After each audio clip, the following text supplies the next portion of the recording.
If you follow me closely on social media, you might remember a couple months ago, I was working on French. I was trying to learn French, working hard on it too. And then I stopped. Other priorities took over in my life. Do you think I feel like a failure? Do you think I feel consumed with regret and remorse? Do you think if I made a video 2020 year in review in which I just looked at the books I didn't read, not the books I finished, books I started reading and put down, or books I never had time to read at all. I haven't read one page of this book. This was purchased for me by a fan of the channel. Thank you. I appreciate the gift. I haven't had time.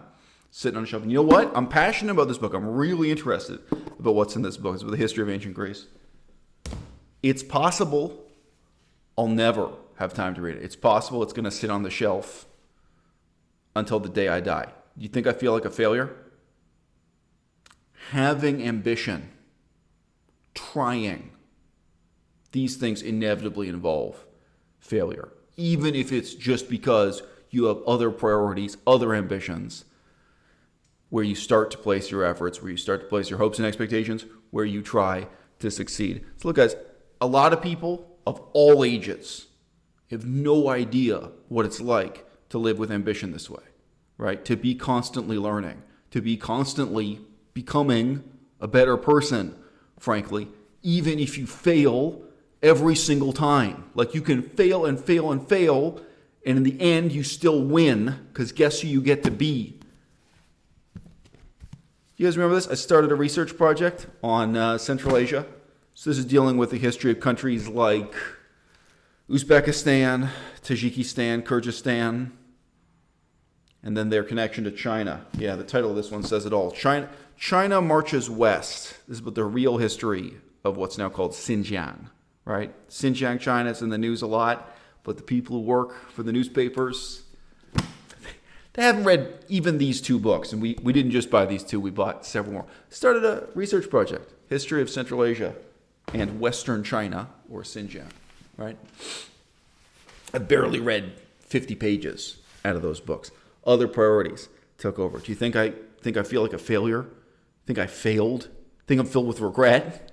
Like, see, I could do a video just talking about all the great books I started reading and didn't get a chance to read in 2020, and I feel great about it. I feel wonderful. It's a great research project. One thing, I don't have to give up. We could in theory, we could go back to working on that tomorrow, right? But as good as my reasons were for beginning that research project, I also know my reasons for why I put it on pause, why I quit, why it ended, or why it failed, right? We had other priorities that took over, you know? In that research project, it isn't just about the politics of China. It isn't just about me coming on YouTube and talking about the politics of China and Xinjiang and political repression of Islam under communism, blah, blah, blah. A lot of interesting issues I'd love to make YouTube videos about for you guys, right?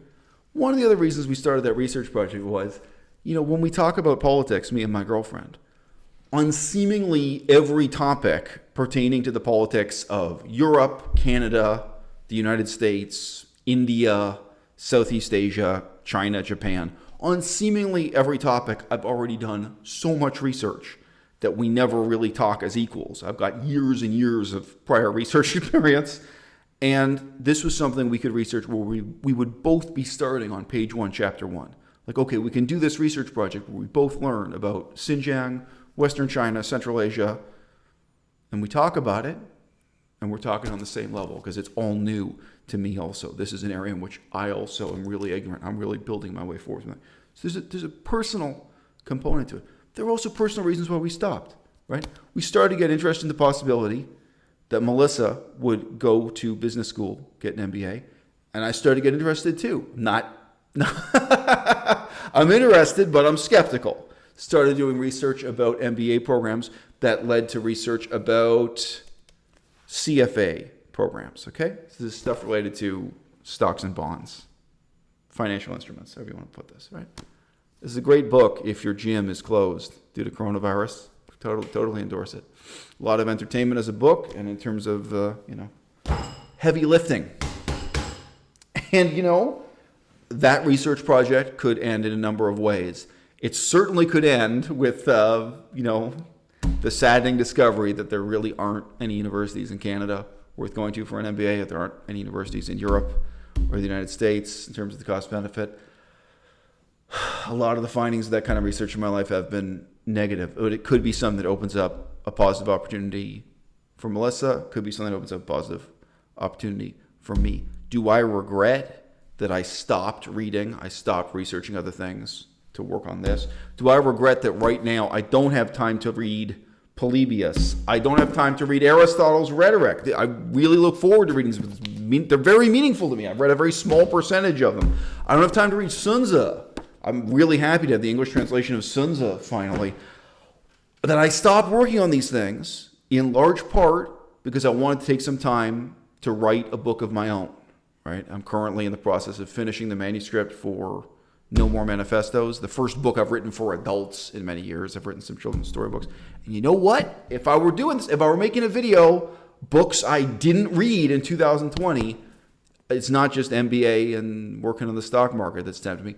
I've thought about whether or not I should go to film school, whether or not I should get some kind of formal training in being a filmmaker, so I can take the experience I've already got from more than 5 years on YouTube making this kind of film and take it up a level and become some kind of filmmaker, right? Whether that's documentary, action, drama, comedy, romance, right?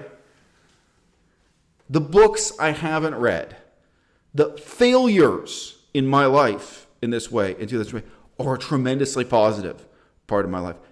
And I'm saying this to you because if you live this way too, if you really put learning at the center of your life, failures can also be a tremendously positive part of your life as well. You don't get to choose whether you succeed or fail, right? Like you can start researching whether or not there are any MBA programs you want to go to, and you find, nope, it's all bad news.